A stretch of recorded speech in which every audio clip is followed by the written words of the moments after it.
statement from Coach, and then we'll do questions for student athletes. Coach? Well, the first thing I'd like to do is commend Coach Diebler on being in a really tough spot. His team could have very easily just decided to fold it up. I've got tremendous respect for Chris, but the job he did was outstanding, and got those kids to play really hard and rally, and so I'd like to commend him and Ohio State. Wasn't the prettiest game today. It was a postseason game. It was everything that you've got to fight through all in one. It's not very often Marcus goes 3 for 16, and we're going to win. But these two guys right here, Dain goes 7 of 10, 8 rebounds, 18 points, was dominant in the post. And then I thought Ty, who's been playing off the chart, had a double-double, 12 points, 10 rebounds. Those guys were both as impactful on the defensive end. But a lot of grit, a lot of toughness, being down 10, made some lineup changes at different times, and a night that, Coleman wasn't great, but he came up with some 5 offensive rebounds, some really big ones late, and then made a nice block late. So a great team win, and it's survive and advance, which is what postseason play is all about. Questions for Dain and Ty, please raise your hand and we'll get a mic to you. Start with Jeremy on the right-hand side in the front row, please. Ty, beginning of the second half wasn't going so well. Coach calls timeout. We saw what happened. What was said? What sparked you guys to come back from that deficit? Yeah, I think we came out the second half a little lackadaisical, but we withstood it. We came together and we found a way. I think just at the timeout, we kind of just talked to everybody within ourselves, and we could feel the energy was down. And I think after that timeout, we were able to get a kill, and we just brought energy from that point on. So I think after that, the energy was high, and we were ready to go win it. Front row, right. Dain, did you see this as a matchup that was favorable to you? They didn't double in the post; they just one-on-one with Akpala. Did you feel like you could have a good game today? I did. I know he's Akpara is very long and athletic. I thought by going into his body a little bit more, I thought I would be a little bit more effective. We'll stay in the third row in the middle. Dain, this is your hometown. What was it like to be able to do this in one of your biggest games, 10 miles from where you're from? It feels good to be able to come back and play in front of a whole bunch of friends and family, coaches. It's just a good feeling to come back and be able to get a W. Third row, right-hand side. Dain, you kind of touched on having your friends and family here. What kind of extra boost does that give you just to have such an entourage here in support of you? It's for me, it's a little bit more motivation. I got both of my parents here. That just means a lot to me. And then all my friends who supported me from day one. It's just a good feeling, and it gives me a little bit more energy. So. Front row, middle, Matt. Ty, if anybody had any success on Thornton all night, it seemed to be you defensively. What was the game plan, and what do you feel like you were able to do to at least slow him down and make him take a tough two? I think just me being able to curl up in him. I think coach has been on me a lot the past few weeks. I used to give a lot of space on defenders, and he just wanted me to just really curl up in guys. And I think when I curl up in guys, I'm a pretty good defender, and coach always preaches that to me. So my thing was just being aggressive with him and curling up in him, and just trying to take him where I want him to go. Second row in the middle. Hi, for Dain, what's it like, Dain, to be able to do what you just did out there, to know you're good enough to do that?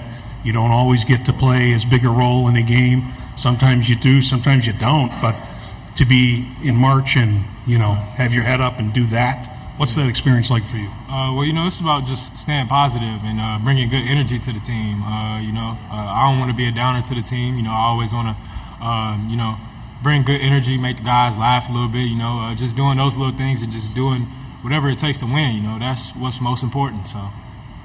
Take two more for the student athletes, left-hand side, second row. Dain, multiple times down the stretch there, he powered through the contact, for those and ones. What was the emotion like after making those buckets, heading to the free throw line, trying to just close that deficit? It was just refusing not to lose. Like I don't know. Like I just didn't want to lose. I kept going. I tried to do everything I could, to get the W. Time for one more for the student athletes. All right, we'll go back to Jeremy, the last one, front row, middle. It's for both you guys. Just Coleman did not have the best game early on, but to make the winning plays he did late, what would that say about him, and what'd you think about it? Ty. I think that shows who he is, Like Coach said earlier, he didn't have the best first half, but he stayed with us, and we withstood it. And, that's what our team is about, stepping up and helping our brothers. And he was ready, Coach sat him, and when he came back in, he was ready to go. And he won the game for us, He had that big rebound. He had a big defensive play on Battle, and that's what it's about, older guys, very mature. And I think that speaks a lot about Coleman itself. So. All right, you guys can head back to the locker room. We'll continue with questions for Coach Underwood. We'll start in the front here, in the middle. Brad.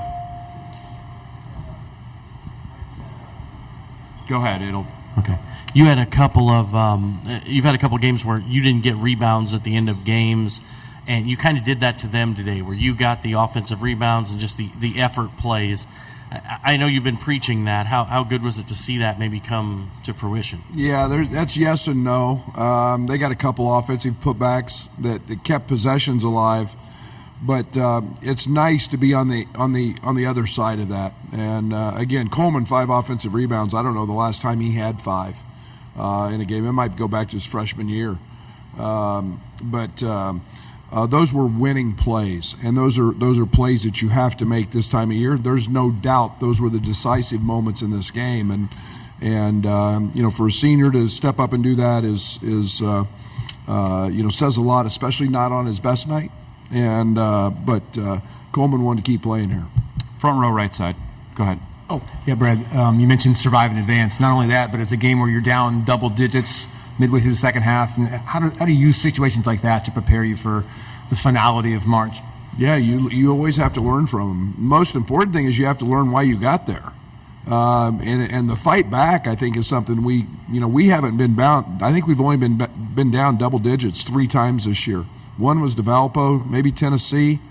I don't remember who the other one was, but we haven't been down, and Purdue, at Purdue. So it hasn't happened with us a lot, but I don't doubt this team's toughness and their grit. But I think we have to learn why we have those moments. We didn't play very well offensively. We got to play better. Because I thought defensively we were pretty solid for the most of the night. Stay on the right side, Doug. Yeah, Coach. They made their 2 runs. 1 run in the first half, 1 in the second half. What was the huddle like in those situations, and were there some adjustments that you felt like you made where you could chip away at the lead? Yeah, I mean, we gave them live ball turnovers in the one in the first. We turned the ball over. We turned down shots. I've said this. We're turning down too many threes. I want us to take more threes. I want Coleman Hawkins to shoot threes. I want Marcus to shoot threes. I want Quincy to shoot threes. And we're Justin Harmon to shoot threes, and we're turning them down. And instead, we had live ball turnovers. And then the start of the second half was just absolutely just flat. And Ty got a big tip in, and I got emotional in a timeout and tried to rally him. I mean, challenge him and let's compete. Let's have a little fire. And with a little moderate success, I don't think it was over the top, but we found a way today, and I'm proud of our guys for that. Third row, middle left.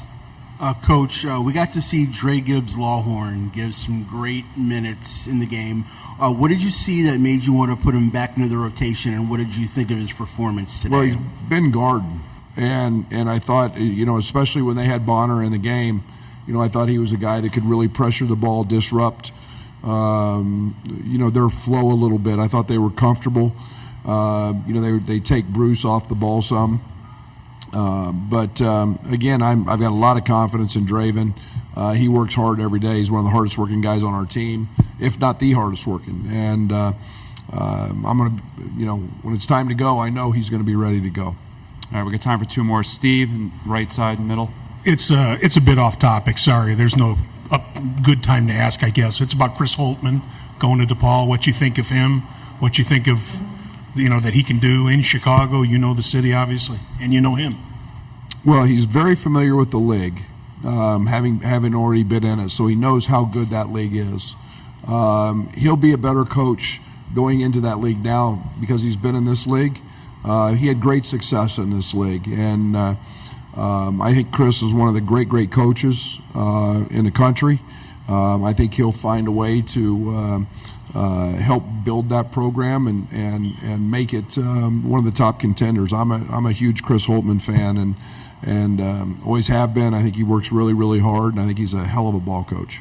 Last one, third row, middle. Coach, you see the emotion when we bring up Dain's hometown being 10 miles from here. What does that mean to you to see him kind of do this in front of a place that he's from? And That's awesome.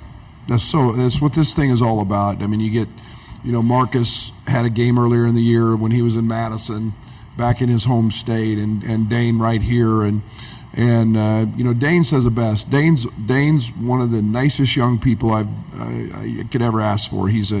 He's always got a smile on his face. He's always funny. He's always laughing. He is relentless in his work ethic, and so he's when he's called upon to help us win, he's going to do that, and he was fabulous today. So I'm really happy for him. All right, thank you, Coach. Thank you. See you tomorrow. Thank you.